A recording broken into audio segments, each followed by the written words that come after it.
രാജ എന്നും രാജതാണ്ട. അതെ, മമ്മൂക്കയെ കുറിച്ചാണ് പറയുന്നത്. നിങ്ങളില്ലാതെ എന്ത് മലയാള സിനിമ ബായ്? ഒന്ന് കൂട്ടിച്ചേർത്തുകൊണ്ട് വേണമെങ്കിൽ പറയാം, നിങ്ങളില്ലാതെ എന്ത് സോഷ്യൽ മീഡിയ ചിത്രങ്ങൾ. ഹായ് ഫ്രണ്ട്സ്, മലയാളം മൂവി ന്യൂസിൻ്റെ ഒരു പുതിയ വീഡിയോയിലേക്ക് എല്ലാവർക്കും സ്വാഗതം. കഴിയുമെങ്കിൽ നമ്മുടെ ചാനൽ ഒന്ന് സബ്സ്ക്രൈബ് ചെയ്ത് വെച്ചേക്കുക. നമുക്ക് മമ്മൂട്ടിയുടെ ഒരു ചെറിയ വിശേഷത്തിലേക്ക് കടക്കാം.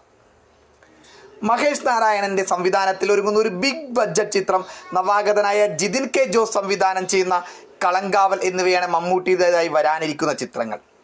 നടൻ മമ്മൂട്ടിയുടേതായി പുറത്തു വരുന്ന ചിത്രങ്ങളൊക്കെയും സോഷ്യൽ മീഡിയയിൽ വലിയ തരംഗങ്ങളാകാറുണ്ട്. നിമിഷ നേരങ്ങൾ കൊണ്ടാണ് പല ചിത്രങ്ങളും ട്രെൻഡിംഗ് ലിസ്റ്റിൽ ഇടം പിടിക്കുന്നത്.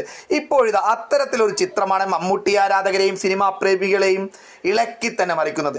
Nothing serious, just chat time എന്ന ക്യാപ്ഷനോടുകൂടി നസീർ മുഹമ്മദ് തന്റെ സോഷ്യൽ മീഡിയയിലൂടെ പങ്കുവച്ച ചിത്രമാണ് ഇപ്പോൾ വൈറലാകുന്നത്.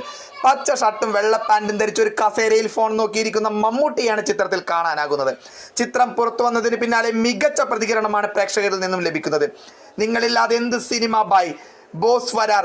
എന്തൊക്കെയായാലും ഒരു കാര്യം ഉറപ്പാണ്, ഇദ്ദേഹം തിരിച്ചു വരുന്നത് സകല സോഷ്യൽ മീഡിയ പ്ലാറ്റ്ഫോം കത്തും.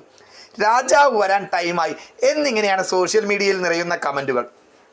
മഹേഷ് നാരായണന്റെ സംവിധാനത്തിൽ ഒരുങ്ങുന്ന ബിഗ് ബഡ്ജറ്റ് ചിത്രം നവാഗതനായ ജിതിൻ കെ ജോസ് സംവിധാനം ചെയ്യുന്ന കളങ്കാവൽ എന്നിവ അടുത്തു തന്നെ റിലീസ് ഉണ്ടാകുമെന്നും പല റിപ്പോർട്ടുകൾ പറയുന്നുണ്ട്.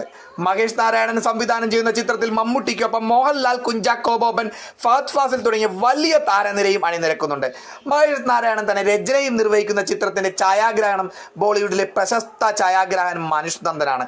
അടുത്ത കാലത്ത് അദ്ദേഹത്തിന്റെ കഥാപാത്ര വൈവിധ്യങ്ങളുടെ തുടർച്ചയാകുമെന്ന് പ്രേക്ഷകർ കരുതുന്ന സിനിമയാണ് ജിതിൻ കെ ജോസ് സംവിധാനം ചെയ്യുന്ന കളങ്കാവൽ. മമ്മൂട്ടി നെഗറ്റീവ് വേഷത്തിലാണ് എത്തുന്നതെന്നാണ് നേരത്തെ റിപ്പോർട്ടുകൾ ഉണ്ടായിരുന്നു. ഏതായാലും തികഞ്ഞ ഒരു ആരോഗ്യത്തോടെ അദ്ദേഹം മലയാള സിനിമയിലേക്ക് തിരിച്ചു വരാൻ ആഗ്രഹിച്ചുകൊണ്ട് നിർത്തുന്നു.